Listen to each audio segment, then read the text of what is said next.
Notre pays connaît ce temps dernier une intense activité politique, une activité marquée essentiellement par la transition. Cette transition qui en réalité a fini de s'imposer à nous tous, parfois contre notre volonté, bien sûr a désormais 1 an. Et en tant qu'acteurs politiques, nous ne pouvons nous permettre de rester silencieux devant les évolutions du moment. J'ai donc, à l'occasion de cette année-là, j'ai donc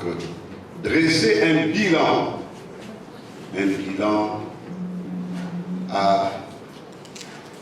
l'activité des putschistes, des militaires du CTRI. Donc, je vais encore ici vous lire l'essentiel du bilan que j'ai dressé.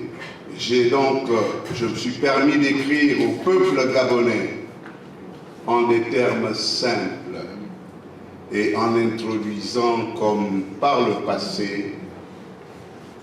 par Gabonaises et Gabonais, chers compatriotes, le Comité pour la transition et la restauration des institutions CTRI, qui a contraint le peuple gabonais à vivre une transition atypique, a organisé sans surprise depuis le mardi 27 août 2024, avec une arrogance déconcertante, les festivités commémorant le premier anniversaire de son accession par effraction à la tête du Gabon. Les activités en lien avec l'arrivée des militaires et leurs alliés majoritairement retraités au pouvoir auraient pu donner lieu à une explosion de joie sincère si les putschistes avaient fait l'effort de résister à la tentation de tromper délibérément le peuple en voulant entreprendre en un laps de temps dans des domaines aussi variés que la route, le rétablissement des bourses scolaires, la création et le rachat frauduleux des sociétés pour se concentrer sur la réalisation, ne serait-ce qu'à minima 10%, pourquoi pas, des engagements pris quelques heures après l'annonce du curieux et spectaculaire effondrement du régime d'Ali Bongo Ondimba. Tout en nous interdisant, au nom de l'éthique et de la morale politique, de nous réjouir du cuisant échec enregistré par le CTRI, après avoir tenu tant de propos désobligeants, haineux, dévalorisants, dégradants, rabaissants contre le PDG et ses adhérents, pendant près d'une semaine, le CTRI, ivre d'un pouvoir usurpé, a permis sans surprise au Parti démocratique gabonais PDG et ses sympathisants de vivre une fois de plus l'hypocrisie et la duplicité d'une bonne partie des Gabonais, pourtant désabusés par des putschistes, maîtres incontestés dans l'art de manipuler et de tromper autrui. Ce vendredi 30 août 2024, pour mettre un terme à la longue semaine de débauche, le général Brice Clotaire Oligui Nguema a invité ses compatriotes à faire la fête dans un contexte de grande désespérance que le CTRI a tenté obstinément d'enjoliver en réécrivant les pages d'une histoire dégoûtante et sans saveur terni par l'ampleur des incohérences découlant d'une gouvernance désastreuse des hommes en treillis, habitués au seul métier des armes, dont la subite reconversion à la noble et prestigieuse fonction de gestion de la cité dépourvue de prérequis déroute. Les médiocres résultats que les grandes manœuvres folkloriques orchestrées par des redoutables marionnettistes n'arrivaient pas à occulter découlent d'un manque insolent d'aptitude à adapter l'action sur le terrain aux grandes théories vidées de tout leur sens. L'incapacité notoire de réaliser des promesses fallacieuses faites solennellement le 4 septembre 2023 par le général Brice Clotaire Oligui Nguema, président du Comité pour la transition et la restauration des institutions CTRI, aux forces vives de la nation, devant la communauté internationale et les amis du Gabon, dans la grande salle d'apparat du Palais Rénovation, quelques jours après la prise frauduleuse du pouvoir, a permis avec le temps de débusquer les nombreuses opérations opaques orchestrées par le CTRI en un an, dans le seul but de constituer au bénéfice exclusif du général Brice Clotaire Oligui Nguema, président du comité de la transition pour la restauration des institutions CTRI, chef de l'État, par ailleurs probable candidat à la prochaine élection présidentielle, un trésor de guerre permettant de dissimuler un grossier hold-up programmé. Gabonaises et Gabonais, chers compatriotes, la gestion politique, économique et sociale de notre pays avant le 30 août 2023 a été incontestablement désastreuse dans plusieurs secteurs. D'ailleurs, de nombreux militants du Parti démocratique gabonais, et pas de moindres, dont moi-même, n'avons pas attendu le fameux coup de libération pour le dénoncer. En conséquence de quoi, nous implorons en toute humilité le pardon de la nation tout entière pour les graves manquements observés dans sa gouvernance du pays. C'est une nécessité absolue et c'est une nécessité qu'il faut absolument régler afin de récolter les fragments d'un vivre ensemble éprouvé par des longues années d'injustice et d'outrage. Si la responsabilité du Parti démocratique gabonais PDG pour cette situation déplorable est indiscutable, nonobstant le fait que certains anciens hauts dignitaires de notre parti, frappés par une cécité sélective en quête de virginité politique ou attirés par l'appât du gain, refusent de reconnaître ou quittent avec fracas le navire PDG sans le moindre remords pour tous les préjudices causés au parti et rejoignent lamentablement nos bourreaux. Toutefois,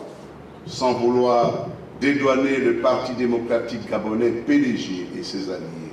reconnaissons sans le moindre complexe que la situation tant décriée, sur laquelle se fondent les putschistes pour justifier le retournement spectaculaire et indécent de veste du cousin d'Ali Bongo Ondimba, porte l'empreinte indélébile de chaque Gabonais, d'où qu'il soit. Le général Brice Clotaire Oligui Nguema, l'inamovible et zélé aide de camp de ses deux prédécesseurs, défenseur acharné des intérêts de sa famille maternelle, gardien intrépide du système prétendument déchu que ses nouveaux amis qualifient paradoxalement d'inique et seul responsable de l'état de délabrement sans précédent dans lequel se trouve notre beau pays, le Gabon, qui reste de toute évidence un acteur majeur de la situation tant décriée. Si donc le PDG, nous devons demander au PDG de présenter des excuses, ces excuses doivent aussi être exigées et demandées avec fermeté au président de la transition, son Excellence, M. Brice Clotaire Oligui Nguema. Parce qu'il a participé aux côtés du Parti démocratique gabonais à sauvegarder, à défendre, à protéger cette situation lamentable que tous les Gabonais aujourd'hui font malheureusement reposer sur la tête du Parti démocratique. La succession des scandales attribués principalement à la famille du président du comité pour la transition et la restauration des institutions s'est terminée. Et ses deux épouses, la création avant l'heure d'une compagnie aérienne dépourvue de tous les agréments nécessaires à la mise dans le ciel gabonais des avions de deuxième main dont la fiabilité est sujette à caution. Le rachat hasardeux dans les conditions opaques d'une compagnie pétrolière qui traînerait un lourd passif, la création à l'emporte-pièce de la HPO Holding, etc., discrédite fortement le général conservateur et compromettent les chances de succès de cette transition. Gabonaises et Gabonais, chers compatriotes, plutôt que d'envoyer au suicide collectif quelques rares compatriotes à la moralité douteuse, répandre dans les réseaux sociaux des propos haineux dans le but de jeter l'opprobre sur tous ceux qui osent dénoncer le non-respect de la parole du général conservateur, doublé de la malgouvernance du CTR et le timide début de la matérialisation des objectifs prioritaires annoncés par les putschistes, à savoir restaurer la stabilité et la confiance, réformer les institutions, lutter contre la corruption, promouvoir un développement durable et économique, entreprendre des programmes en faveur de l'éducation et la sensibilisation, organiser un dialogue national inclusif et une consultation politique, renforcer l'unité de défense. Le général Brice Clotaire Oligui Nguema, président de la transition, chef de l'État, dont la cote de popularité a baissé de manière drastique, omnibulé par la phobie d'un avenir en pointillé, ne doit s'en prendre qu'à lui-même,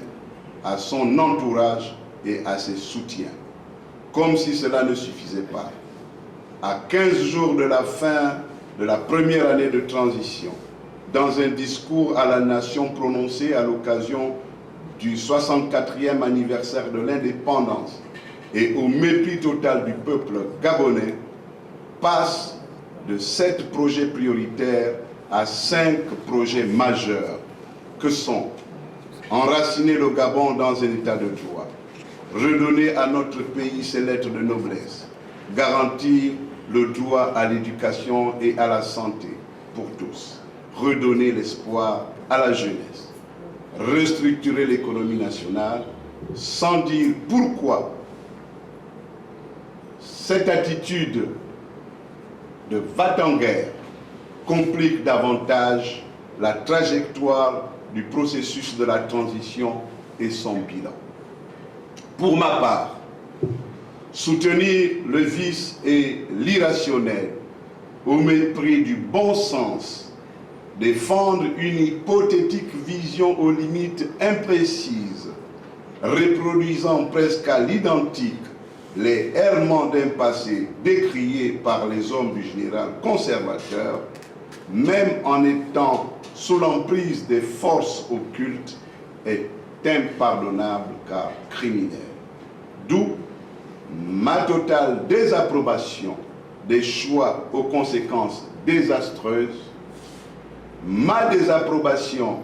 pour le style de travail du CTRI et mon exigence non négociable du respect de la parole donnée du général Brice Clotaire Oligui Nguema, président du comité pour la transition et la restauration des institutions, chef de l'État. Je remerciais le peuple gabonais pour avoir pris le temps de me suivre. C'était peut-être long, mais c'était la quintessence du travail que j'ai fait en un temps suffisamment long, parce qu'il fallait observer, il fallait analyser, il fallait scruter, n'est-ce pas, toutes les promesses, il fallait regarder tous les projets pour finalement déboucher sur un constat tout à fait désolant. La transition n'avait pas raison, n'avait pas lieu d'être, puisque de toute façon, elle n'a rien apporté de positif au vécu des Gabonais qui, bien sûr, espéraient, au lendemain du 30 août 2023, un Gabon débarrassé de toutes les injustices, de toutes les récriminations, de toutes les formes de corruption, si nous restons attachés au discours qui a été tenu par le président de la transition lorsqu'il venait justifier son coup de conservation du pouvoir. Voilà, chers